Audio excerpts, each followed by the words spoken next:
ചിന്നു എന്റെ ജീവനാ. അവൾക്ക് വേണ്ടി ഞാൻ എന്റെ ജീവൻ കളയാൻ പോലും തയ്യാറാ. അത്രയ്ക്ക് ഞാൻ അവളെ സ്നേഹിക്കുന്നുണ്ട്.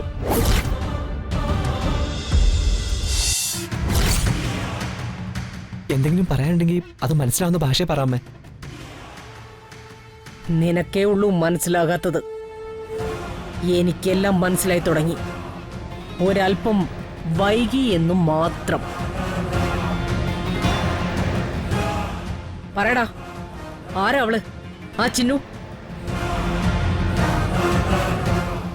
ഈ വീട്ടിലെ വെറും ഒരു അടുക്കളക്കാരി. അവൾക്ക് വേണ്ടി ആശുപത്രിയിൽ ഇങ്ങനെ ഉറക്ക വിളച്ച് ഒരു ഭ്രാന്തനെ പോലെ നിൽക്കേണ്ട കാര്യം നിനക്ക് എന്തായിരുന്നു? അതിനും മാത്രം എന്ത് ബന്ധമാണ് നിങ്ങൾ തമ്മിലുള്ളത്? ഞാൻ മാത്രമല്ലല്ലോ, ദക്ഷയും കുറച്ചു നേരം എൻ്റെ കൂടെ ഉണ്ടായിരുന്നില്ലേ? ചിന്നു എന്റെ സ്റ്റുഡന്റ് അല്ലേ? എല്ലാ ബന്ധത്തിനും അപ്പുറമാണ് ഗുരുശിഷ്യ ബന്ധം. ഗുരുശിഷ്യ ബന്ധം അത് അങ്ങനെ തന്നെ ആയിരിക്കണം അവസാനം വരെ. ഈ നാട്ടിലെ ടിവിയിലും പത്രങ്ങളിലും ഒക്കെ നിറഞ്ഞു നിൽക്കുന്നത് നീയും ചിന്നുവും തമ്മിലുള്ള റോമിയോ ജൂലിയറ്റ് കഥകളാ.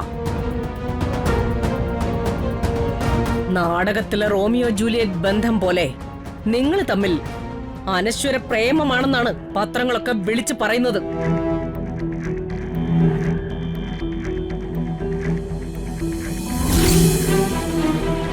ആ വൃത്തികെട്ടവളുടെ കയ്യിൽ നിന്നും വിഷം അകത്ത് കയറി ഞാൻ ആശുപത്രി കിടന്നപ്പോ എനിക്ക് വേണ്ടി നീ ഇത്രയും ബഹളമൊന്നും കാണിച്ചില്ലല്ലോ. നീ അപ്പോഴും അവളെ അപകടത്തിൽ നിന്ന് രക്ഷിക്കാൻ പോലീസ് സ്റ്റേഷനില് അവളുടെ പിന്നാലെ നടക്കുകയായിരുന്നു.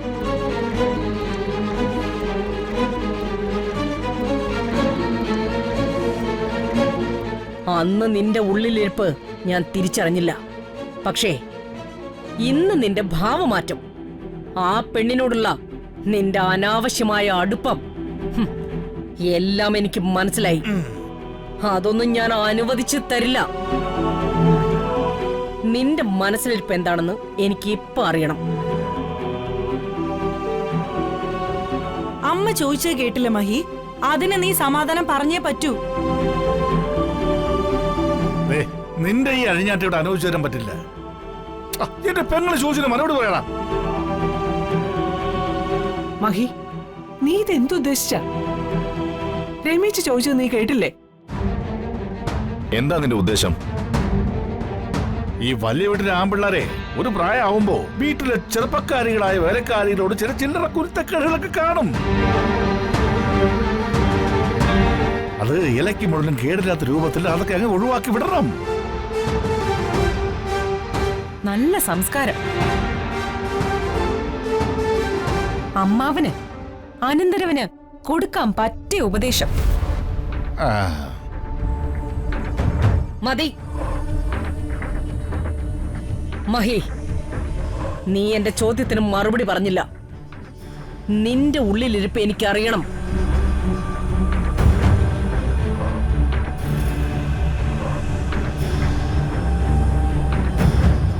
എന്റെ ഉള്ളില് ചിന്നുവാണ്.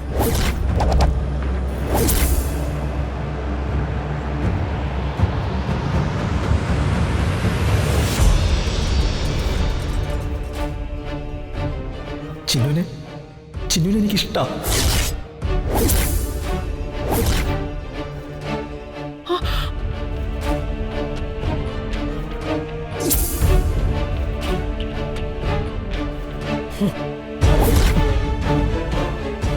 നീ എന്താ പറഞ്ഞത്? ചിന്നു എന്റെ ജീവനാ. അവൾക്ക് വേണ്ടി ഞാൻ എന്റെ ജീവൻ കളയാൻ പോലും തയ്യാറാ. അത്രയ്ക്ക് ഞാൻ അവളെ സ്നേഹിക്കുന്നുണ്ട്.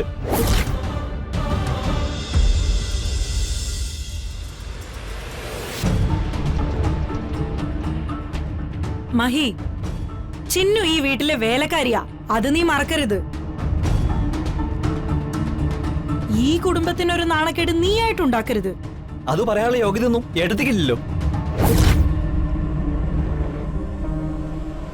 ഈ വീട്ടില് അമ്മയുടെ സമ്മതത്തോടുകൂടിയാണോ ഏട്ടത്തി മരുമകളായി കയറി വന്നത്?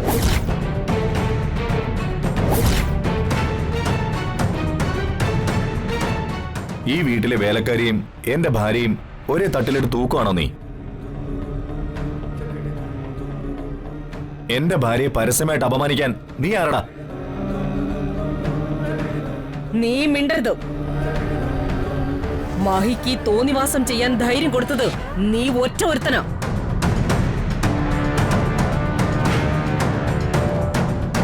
നീ തെളിച്ച വഴിയിലൂടെയാ ഇവനിപ്പം മുന്നോട്ട് നീങ്ങാൻ ശ്രമിക്കുന്നത്. നീ എന്നെ ചതിച്ചു, പക്ഷേ ഇവൻ എന്നെ ചതിക്കാൻ ഞാൻ അനുവദിക്കില്ല. എന്റെ ചോദ്യം നിന്നോടാ. ദക്ഷയെ പോലെ നല്ല ഒരു കുട്ടിയെ ഞാൻ നിനക്ക് വേണ്ടി കണ്ടുവച്ചു. അവളുമായി ഞാൻ നിന്റെ കല്യാണം ഉറപ്പിക്കുകയും ചെയ്തു. അതിനെല്ലാം സമ്മതം മൂളിയ നീ ഇപ്പോ ഈ ചെയ്യുന്നതെല്ലാം ശരിയാണെന്ന് തോന്നുന്നുണ്ടോ നിനക്ക്? വിവാഹം കഴിക്കാമെന്ന് വാക്ക് നൽകിയ പെണ്ണിനെ ചതിച്ചുകൊണ്ട് വേലക്കാരിയുടെ പിന്നാലെ പോകുന്നത് അന്തസ്സാണോടാ? എടാ, നിനക്ക് കല്യാണത്തിന് ഇഷ്ടമില്ലായിരുന്നെങ്കിലേ ദക്ഷയായിട്ടുള്ള ആലോചന വരുമ്പോൾ തന്നെ നിനക്കിത് പറയണമായിരുന്നു. ഞാനപ്പോ നിസ്സഹായ അവസ്ഥയിലായിരുന്നു അമ്മേ.